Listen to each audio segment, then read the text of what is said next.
নমস্কাৰ প্ৰিয় বন্ধু বান্ধৱীসকল, কালিলৈ চ'ত পূৰ্ণিমা হনুমান জয়ন্তী। কালিলৈ সন্ধিয়া যদি এগছি বন্তি জ্বলাই ঘৰত এটা কাম কৰি ৰাখিব পাৰে, তেনে আপুনি হনুমানক পূজা নকৰাকৈয়ে হনুমানৰ বিশেষ কৃপা লাভ কৰি জীৱনত হনুমানৰ শক্তিৰ দ্বাৰা বিপদ বিঘিনি সমস্যা সংকটৰ পৰা সদায় বাচি থাকিব পাৰিব। হনুমান জয়ন্তীৰ দিনা যদি কোনো লোকে সন্ধিয়া হনুমানক ভক্তি কৰি এই কামটো কৰে, তেনে তেওঁ হনুমানৰ শক্তিৰ সহায়ত সমস্যামুক্ত হয়। আপোনাৰ যদি জীৱনত সমস্যা চলি আছে, যিকোনো সমস্যাই নহওক, ধন টকা পইচাৰ সমস্যা, শত্ৰুৰ সমস্যা, পাৰিবাৰিক সমস্যা, যিকোনো সমস্যাৰ বাবে আপুনি এই কাম কৰক, হাতে হাতে আপুনি প্ৰমাণ পাব। ইয়াৰ উপৰিও হনুমানক ভক্তি কৰি যদি হনুমান জয়ন্তীৰ দিনা বাবা হনুমানৰ চৰণত 7টা তুলসী পাতেৰে এটা সৰু উপায় কৰি সেই তুলসী পাতকেইটা ভালকৈ ৰাখি থ'ব পাৰে ঘৰত, কোনো ৰোগ ব্যাধিত সেই তুলসী পাত এৰাতি পানীত তিয়াই খাবলৈ দিয়া হয়, তেনে হনুমানৰ শক্তিৰ প্ৰভাৱত সেই ৰোগ ব্যাধিৰ পৰা পৰিত্ৰাণ পাব পাৰে। এই উপায় কৰি বহু জটিল ৰোগৰ পৰাও পৰিত্ৰাণ পোৱাৰ উদাহৰণ নথকা নহয়। হনুমান হৈছে কলিযুগৰ সৰ্বশক্তিমান দেৱতা। হনুমান হৈছে শিৱ শংকৰৰ অংশে অৱতাৰী পুৰুষ। সেয়েহে হনুমানক পূজা প্ৰাৰ্থনা কৰিলে যিকোনো সমস্যাৰ পৰা ৰক্ষা পৰিব পাৰে। কালিলৈ 2 এপ্ৰিল বৃহস্পতিবাৰ, চ'ত মাহৰ পূৰ্ণিমা। শাস্ত্ৰ অনুসৰি চ'ত মাহৰ পূৰ্ণিমাতেই হনুমানৰ জন্ম হৈছিল। সেয়েহে এই পূৰ্ণিমাক হনুমান জয়ন্তী বুলিও কোৱা হয়। গতিকে আপোনাৰ জীৱনত যিকোনো সমস্যা সমাধানৰ বাবে আজিৰ ভিডিঅ'টোত কোৱা উপায় দুটা কৰক। কালিলৈ দিনটোৰ ভিতৰত আপুনি সমস্যামুক্ত হৈ সুখী হ'ব পাৰিব। সেয়েহে আজিৰ ভিডিঅ'টো প্ৰতিজন ব্যক্তিৰ বাবেই অতি দৰকাৰী ভিডিঅ'। যিসকলে ভিডিঅ'টো শেষলৈকে চাই কালিলৈ নিজৰ সমস্যা অনুসৰি উপায় দুটাৰ যিকোনো এটা উপায় কৰিব পাৰিব, তেওঁলোকে নিশ্চয় উপকৃত হোৱাৰ সুযোগ পাব। প্ৰিয় বন্ধু বান্ধৱীসকল, উপায় দুটাৰ কথা কোৱাৰ আগতেই আপোনাক এটি সৰু অনুৰোধ জনাওঁ। ভিডিঅ'টো যদি ভাল পায় তেনে এটা লাইক কৰাৰ লগতে কমেণ্ট বক্সত জয় বাবা বজৰংবলী বুলি লিখিবলৈ কেতিয়াও নাপাহৰিব। আৰু যদি আমাৰ চেনেললৈ প্ৰথম আহিছে, তেনে চেনেলটো ছাবস্ক্ৰাইব কৰাৰ লগতে অন্য 10জনে উপকৃত হোৱাকৈ ভিডিঅ'টো শ্বেয়াৰ কৰিবলৈ অনুৰোধ জনালোঁ। হনুমান হৈছে 4 যুগৰ জাগ্ৰত দেৱতা, যাৰ কৃপাৰ অবিহনে জীৱনত কোনো কাৰ্যত সফল হ'ব নোৱাৰি।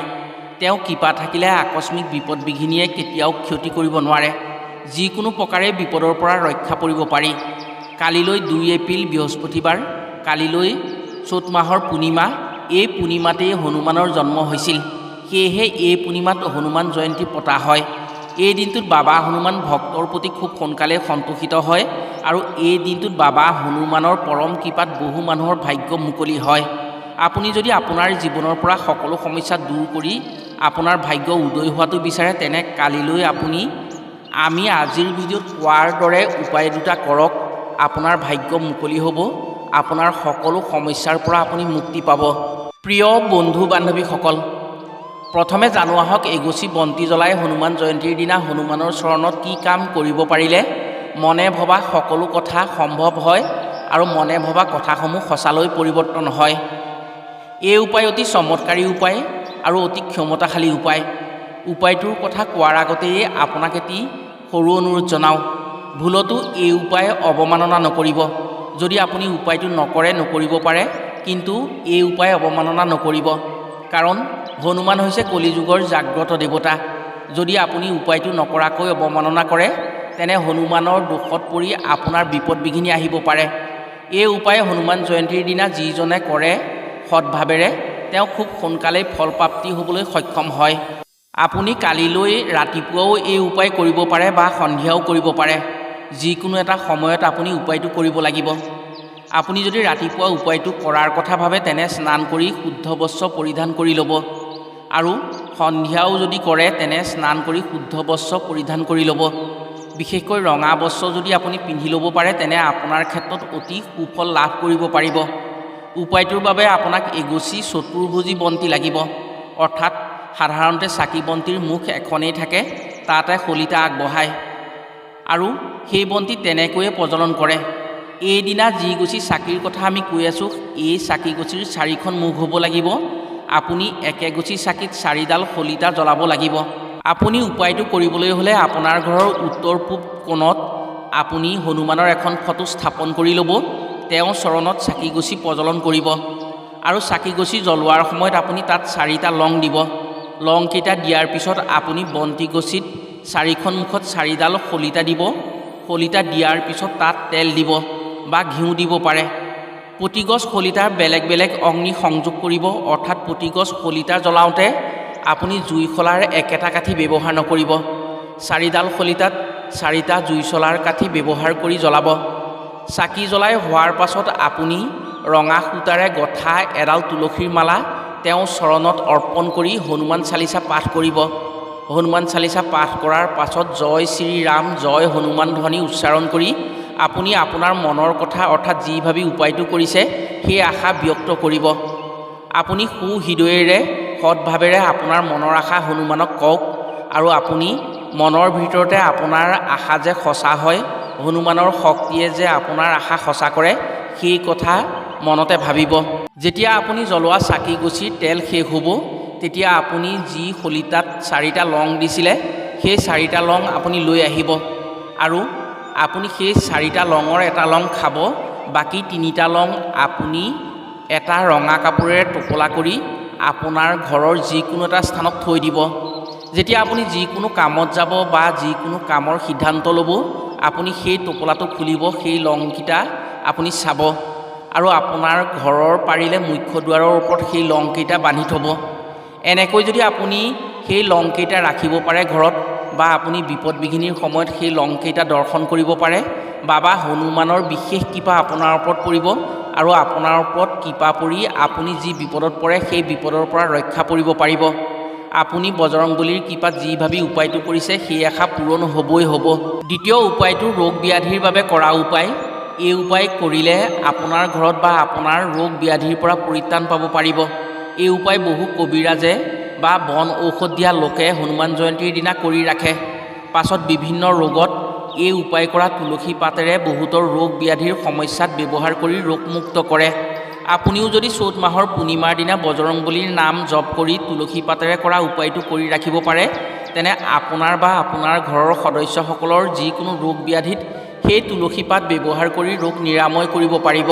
যেনেকৈ ভগৱান বিষ্ণুক তুলসী পাতেৰে সন্তুষ্ট কৰিব পাৰি, ঠিক তেনেকৈ হনুমানকো তুলসী পাতেৰে খুব সোনকালেই সন্তুষ্ট কৰিব পাৰি। এবাৰ বজৰংবলীয়ে সীতা মাতাক পৰীক্ষা কৰি চাবৰ বাবে সীতা মাতাক ক'লে, মাতা ভোক লাগিছে, যদি তোমাৰ হাতত অন্ন আছে তেনে মোক দিয়া, মোৰ ভোক নিবাৰণ কৰোঁ। তেতিয়া সীতা মাতাই খাদ্য ৰান্ধি বাহিৰলৈ আহিছিলহে মাথো। বজৰংবলীৰ কাতৰ অনুৰোধ দেখি তেওঁ ক'লে, অন্ন ৰান্ধি থোৱা আছে, ভিতৰলৈ ব'লা, ভিতৰত তোমাৰ বাবে অন্ন ৰান্ধি থৈছোঁ। বুদ্ধিত চোকা হনুমানে তেতিয়া ভিতৰলৈ গৈ ক'লে, হে মাতা, তুমি যি অন্ন ৰান্ধিছা সেই অন্নৰে মোৰ ভোক গুচাব নোৱাৰিবা, মোৰ ভীষণ ভোক লাগিছে, মই অন্ন খালে প্ৰভুৰ বাবে অন্ন নাথাকিবই। বজৰংবলীৰ কথা শুনি মাতা সীতাই ক'লে, হে পুত্ৰ, মই যেতিয়া অন্ন হাতেৰে স্পৰ্শ কৰি তোমাক দিম, তেতিয়া তুমি যিমান ভোকত থাকিলেও খাই শেষ কৰিব নোৱাৰিবা। তেতিয়া বজৰংবলীয়ে মনতে ভাবিলে, আজি সুবৰ্ণ সুযোগ, গতিকে মাতাৰ হাতৰ অন্নৰে তেওঁ পেট পূৰাই খাব পাৰিব। বজৰংবলীক ভিতৰলৈ নি মাতাই অন্ন দিলে। মহাবীৰ হনুমানে মাথো এক গহাতে সেই অন্ন খাই শেষ কৰি পেলালে। মাতাক ক'লে, হে মাতা, মোৰ অন্ন শেষ হৈছে, তুমি কিছু সৰহকৈ অন্ন দিয়া। সেই কথা শুনি সীতা মাতাই ঘূৰি চাই দেখে সঁচাকৈ অন্ন শেষ হৈছে। তেওঁ পুনৰ অন্ন আনি হনুমানক দিলে, কিন্তু মাতা সীতাই আঁতৰি যাবলৈ নাপাওঁতেই সেই অন্ন শেষ হৈ থাকিল। সীতা মাতাই অন্ন দিওঁতে দিওঁতে ৰন্ধা অন্ন শেষ হওঁ হওঁ হ'ল। মাতাই ভাবিলে, এনেকৈ অন্ন দি থাকিলে তেওঁ চৰু উদং হ'ব আৰু হনুমানৰ ওচৰত সীতাই লাজ পাব লাগিব। সেয়েহে হৃদয়ৰ পৰা ৰামক ধ্যান কৰি জনালে যে হনুমানে অন্ন খাই শেষ কৰিব এতিয়া।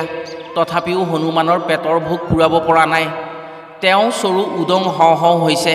যদি ৰাম প্ৰভুৱে কিবা উপায় নকৰে তেনে মাতা সীতা লজ্জিত হ'ব লাগিব। তেতিয়া প্ৰভু ৰামে তেওঁক জনালে যে অন্নৰ লগত তুলসী পাত হনুমানক দিলে হনুমানৰ ভোক নিবাৰণ হ'ব আৰু সীতাই হনুমানৰ বুদ্ধিৰ ওচৰত জয় হ'ব। তেতিয়া সীতা মাতাই দিয়া অন্নৰ লগত তুলসী পাত এটা অন্নৰ মাজত ভৰাই দিলে। তেতিয়া হনুমানে অন্ন মুখত লৈ খোৱাৰ পাছত পৰম সন্তোষেৰে মাতা সীতাক ক'লে, হে মাতা, তোমাৰ অন্ন খাই মোৰ ভোক নাইকিয়া হৈ পৰিল, পৰম সুখী অনুভৱ কৰিছোঁ। সেয়েহে বহুলোকে হনুমানক পূজা কৰাৰ সময়ত তুলসী পাত আগবঢ়ায়। শাস্ত্ৰ অনুসৰি হনুমান জয়ন্তীৰ দিনা 7টা তুলসী পাত লৈ এডাল ৰঙা সূতাৰে মালা বনাব লাগে। হনুমানজীৰ চৰণত অলপ সেন্দুৰ সানি সেই তুলসী পাতৰ মালাডাল হনুমানজীৰ চৰণত ৰাখিব লাগে আৰু হনুমানজীৰ চৰণৰ পৰা অকণমান সেন্দুৰ আনি সেই তুলসী পাতত ঘঁহিব লাগে। 7 বাৰ হনুমান চালিচা পাঠ কৰি যদি এখন ৰঙা কাপোৰত এটা টোপোলা কৰি ঘৰৰ ভাল স্থানত সেই তুলসী পাতৰ মালাডাল ৰাখি থ'ব পাৰে, পাছত যদি কোনো অসুখ বিসুখত সেই মালাডাল তিয়াই ৰোগাগ্ৰস্ত ব্যক্তিক পানী খুৱাব পৰা হয়, তেনে সেই ৰোগ নিৰাময় হয় বুলি বিশ্বাস কৰা হয়। হনুমানৰ শক্তিৰ প্ৰভাৱত সেই ৰোগৰ পৰা সেই ব্যক্তিয়ে পৰিত্ৰাণ পায়।